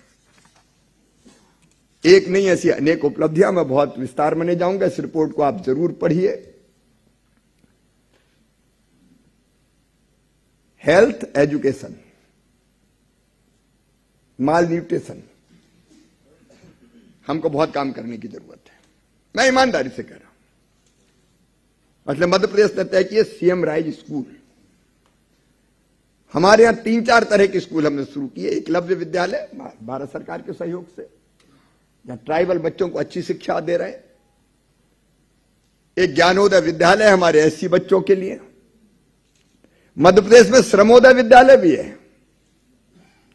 श्रमोदय विद्यालय मतलब किसी भी जाति के मजदूर हों, उनके बच्चों को गुणवत्तापूर्ण शिक्षा देने के लिए रेजिडेंशियल स्कूल बनाए हैं, जिनकी गुणवत्ता प्राइवेट स्कूलों से बेहतर है। बिना फीस के उनके रहने और भोजन का भी निःशुल्क इंतजाम करके उनको पढ़ाने की कोशिश कर रहे हैं। मजदूर का बेटा बेटी भी पढ़े, धन्नू पन्ना कल्लू लल्ला मन्ना, उनके बेटा बेटी कहां जाएंगे? प्राइवेट स्कूलों में नहीं जा सकते। लेकिन उसके साथ साथ सीएम राइज स्कूल की हमने अभी प्रधानमंत्री जी ने संकल्प लिया। कोविड के भयानक दौर में उन्होंने कहा कि आपदा को अवसर में बदलो, और उन्होंने कहा आत्मनिर्भर भारत का मंत्र दिया हमें। हमने तय किया आत्मनिर्भर भारत के लिए आत्मनिर्भर मध्य प्रदेश, और 4 चीजें हमने तय की। एक इंफ्रास्ट्रक्चर, कुछ चीजों के बारे में मैंने आपको जानकारी दी। दूसरा गुड गवर्नेंस, तीसरा हेल्थ और एजुकेशन, और चौथा रोजगार और अर्थव्यवस्था। तो सीएम राइज स्कूल की जो हमारी कल्पना है, 20-25 गांव के बीच में एक स्कूल, हर गांव में नहीं, 20-25 गांव के बीच में अच्छी बिल्डिंग, 24 करोड़ की एक बिल्डिंग डिजाइन की हम लोगों ने। उसमें lab, library, playground, smart class.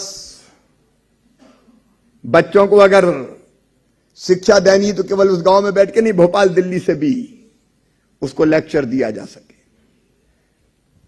और केवल उस गांव के लिए नहीं होगा, सवेरे बस जाएगी, सड़कें शानदार है, गांव से बच्चों को लेगी, स्कूल लाएगी, शाम को घर पे स्कूल से बच्चों को छोड़ देगी। प्राइवेट स्कूल वाले भी तो इकट्ठा करते हैं बच्चों को।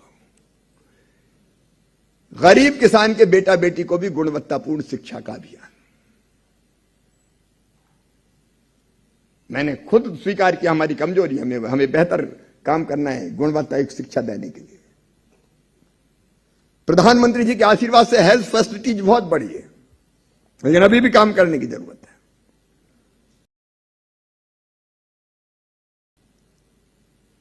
हमने चिकित्सा सेवाओं का काफी विस्तार किया, कोविड के दौरान भी किया।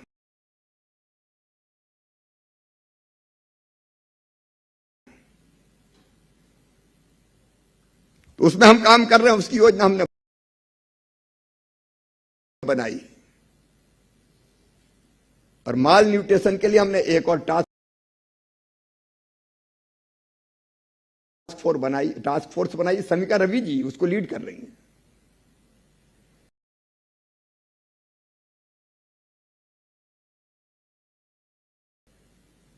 आज आप पधारे, मुझे बहुत अच्छा लगा। हम सब विशेषज्ञों को जोड़ने का विनम्र प्रयास कर रहे हैं, क्योंकि सारी अकल हमारे पास नहीं है। जहां बेहतर हो बालाजी, वहां से ले लो।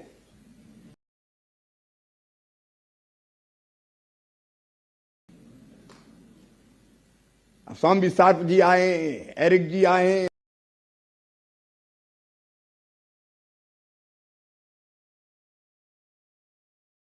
श्रीनिवासन जी बैठे हैं। महाराज कृपा करो मध्य प्रदेश पे, हम तो ये कहने आए।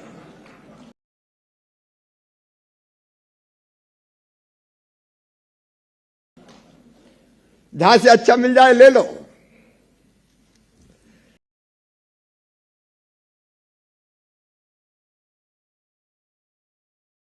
सब कुछ हमारी पास थोड़ी, हमें सीखना भी है। और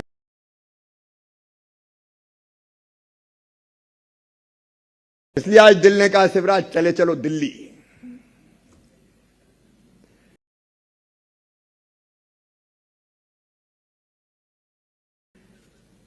केवल मध्य प्रदेश से काम नहीं चलेगा, वहां विशेषज्ञ भी मिलेंगे और लोग मिलेंगे।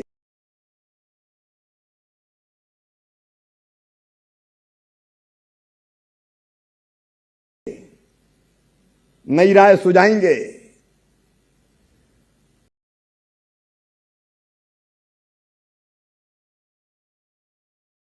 और वैसे भी हम लोग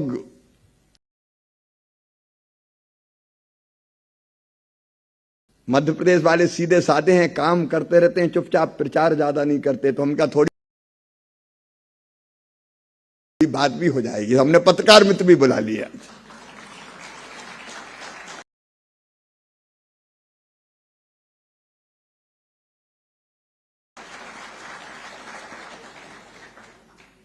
इसलिए आपको आमंत्रित किया। इस रिपोर्ट को ढंग से पढ़िएगा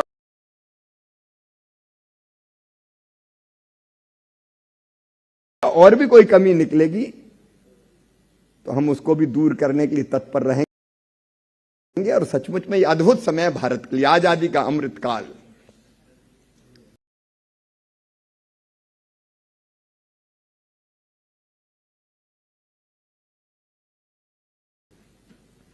एक वैभवशाली भारत, एक गौरवशाली भारत, एक संपन्न भारत, एक समृद्ध भारत, एक शक्तिशाली भारत का निर्माण प्रधानमंत्री नरेंद्र मोदी जी के नेतृत्व में हो रहा है। मध्य प्रदेश क्यों पीछे रहे? हम भारत के निर्माण में भी पूरी ताकत से जुटेंगे। अपना देश, अपनी मातृभूमि, अपनी भारत माता और अपने देश के माध्यम से दुनिया की समृद्धि में भी अभिवृद्धि करेंगे।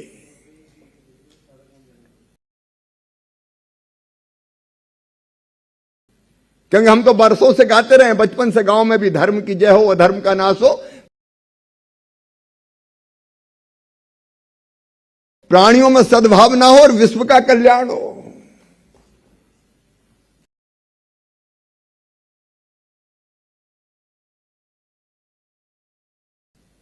तो भारत विश्व के कल्याण के लिए भी काम कर रहा है।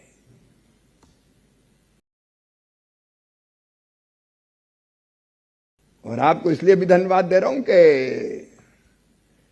यूक्रेन में फंसे बच्चों को अकेले भारत वाले नहीं निकाले, बांग्लादेश वाले भी लगे हाथ निकाल लाए। और जहां दुनिया में संकट आता है, भारत हाथ बढ़ाता है, बाहें फैलाता है, सबको संकट से उबारने का काम करता है। आप इस अवसर पर पधारे, मैं आप सबको हृदय से धन्यवाद देता हूं और निमंत्रण भी देता हूं, मध्य प्रदेश पधारिए। कानों सुनी और आंखों देखी में अंतर होता है। आप आइए जरा देखिए भी। सीएम फेलोज मेरे बैठे, मैंने इनको लगा रखा है कि योजनाएं कैसी चल रही, जरा देख के आओ। ऐसा तो नहीं कि हमको रोज ही पिक्चर दिखाया जाता हो, मुख्यमंत्री जी की जय हो,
बैठे मैंने इनको लगा रखा है कि योजनाएं कैसी चल रही जरा देख के आओ। ऐसा तो नहीं कि हमको रोजी पिक्चर दिखाया जाता हो।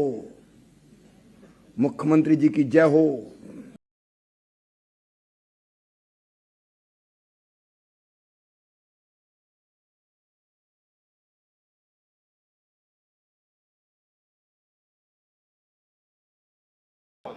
मंच पर विराजमान हमारे मार्गदर्शक श्रद्धेय लाल कृष्ण आडवाणी जी,